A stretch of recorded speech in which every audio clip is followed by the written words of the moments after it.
তা হলো আমরা অনেকেই বলি জন্ম, মৃত্যু এবং বিয়ে এ তিনটি আল্লাহ তাআলার হাতে। আবার অনেকে ছন্দের সঙ্গে তাল মিলিয়ে বলি যে জন্ম, মৃত্যু, বিয়ে তিন বিধাতা নিয়ে, অর্থাৎ আল্লাহ রাব্বুল আলামিন এই তিনটা নিয়ে আছেন এবং এই তিনটা আল্লাহ তাআলার হাতে।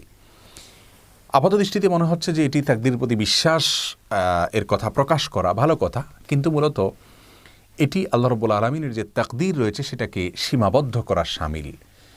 শুধুমাত্র জন্ম, মৃত্যু, বিয়ে কেন, সব কিছুই আল্লাহ রাব্বুল আলামিনের হাতে, সব কিছুই আল্লাহ রাব্বুল আলামিনের তাকদীরের অধীনে।